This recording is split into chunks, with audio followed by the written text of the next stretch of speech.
Bienvenue à tous, merci. Vous l'avez attendu votre émission.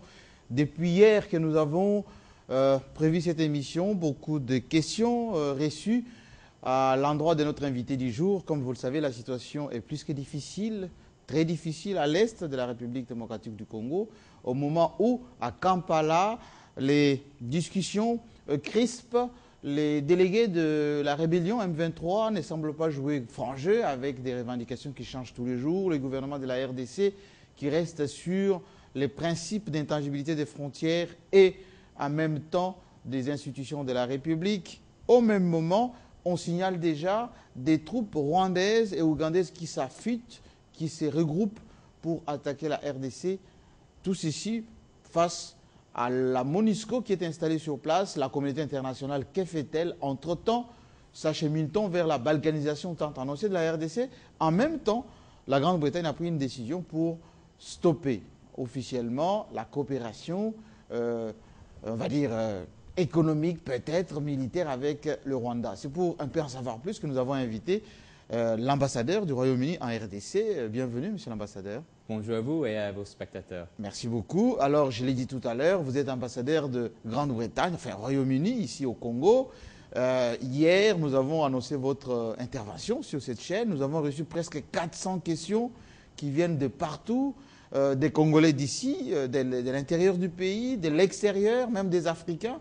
Nous ont appelé, nous ont transmis leurs questions pour vous demander la Grande-Bretagne, grande puissance, l'un des membres permanents du Conseil de sécurité, que fait-elle en ce moment pour le Congo? Bon, nous sommes très impliqués dans la crise actuelle à ce point. Comme vous avez dit, à travers la MONUSCO, que nous soutenons comme des membres permanents du Conseil de sécurité, au niveau diplomatique, où nous avons un engagement très étroit à ce point. Et pendant les jours passés, notre Premier ministre a appelé le président Kabila et le président Kagame pour discuter la situation. Notre ministre pour les Affaires étrangères a à plusieurs reprises discuté la situation avec son homologue rwandaise. Et notre ministre pour l'Afrique est venu à Kigali, puis à Kigali et ensuite à Kinshasa pour discuter la situation et examiner comment nous pouvons aider la situation. Et pour aider la population civile qui a beaucoup souffert, nous avons annoncé une enveloppe de 28 millions de dollars pour appui humanitaire. Alors, monsieur l'ambassadeur, dans les questions que nous avons reçues, on dit textuellement ceci, la Grande-Bretagne, le Royaume-Uni semblent jouer double jeu. Au même moment, vous avez annoncé dans cette émission, d'ailleurs, la suspension de l'aide au Rwanda. Quelques jours plus tard, vous reprenez cette aide d'une autre manière. Il y a quelques jours, vous avez annoncé la suspension de versement de l'assistance financière au Rwanda. Mais en même temps, on sent qu'il y a encore le soutien franc à Kagame, ce qui l'autorise à faire ce qu'il est en train de faire dans la partie est de la RDC. À quel jeu joue la Grande-Bretagne?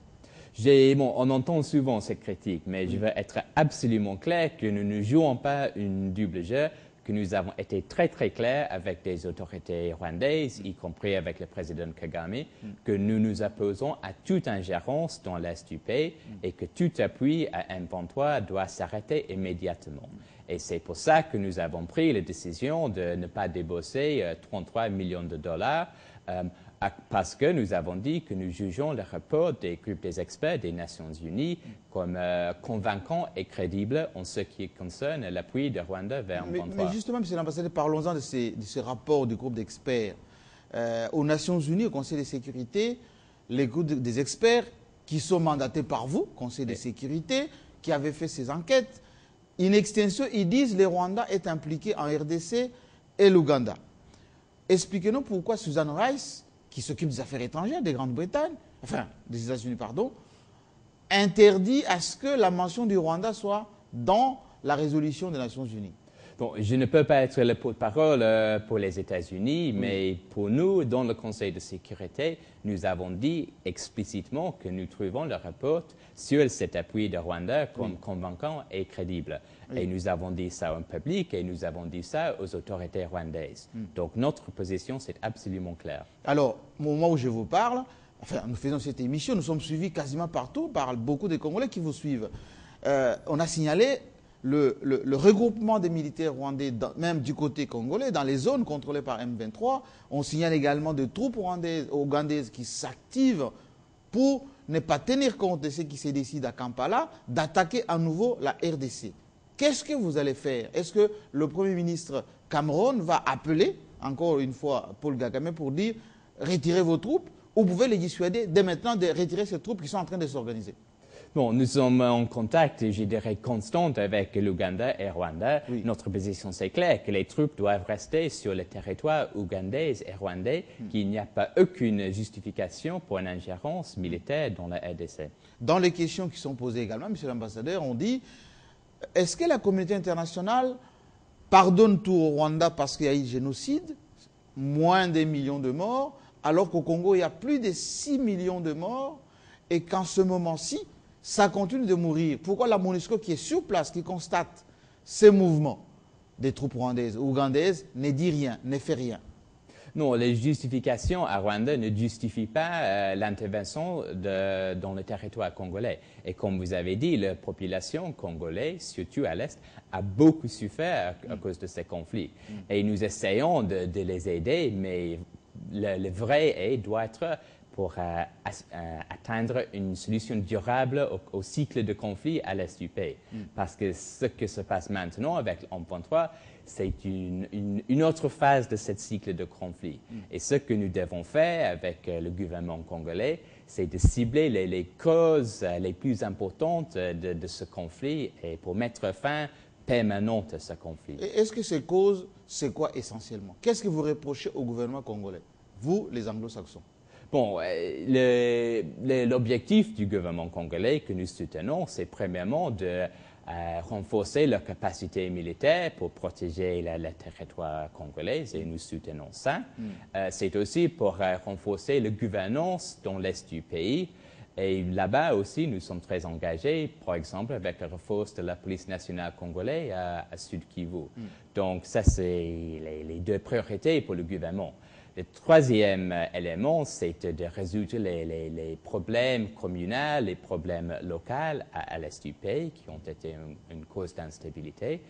Et le quatrième élément, qui est une grande partie de notre responsabilité comme la communauté internationale, c'est d'arrêter l'intervention externe dans la RDC, qui a été une cause peut-être la plus importante de cette instabilité. Est-ce que vous soutenez l'initiative de la SADC de déployer très rapidement les troupes neutres, une force neutre à l'est de la RDC?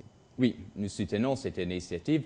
Nous attendons exactement la composition, le financement de cette force et comment ils vont travailler avec la MONUSCO. Mais le principe d'une intervention régionale dans ce sens, nous appuyons absolument. Est-ce que la MONUSCO va pouvoir collaborer avec cette force neutre qui va s'installer là-bas? Oui, ils sont en train de discuter ça avec le SADC, avec la conférence de région des Grands Lacs, comment les deux forces peuvent travailler ensemble. Monsieur l'ambassadeur, il est aussi reproché, en fait, parmi les questions que j'ai reçues, un Congolais qui vit à Montréal au Canada. Il dit, la vraie guerre qui se passe à l'est du Congo, ce sont les multinationales qui passent par le Rwanda pour récupérer les matières premières à moindre coût. Et les gouvernements occidentaux, notamment les anglo-saxons, les laissent faire. Et c'est pour ça qu'ils laissent faire Kagame. Bon, c'est une analyse que j'entends souvent, mais je dirais que c'est faux. C'est vrai absolument que les intérêts commerciaux, surtout les minerais, ça joue un rôle important dans le conflit et continue à faire ça.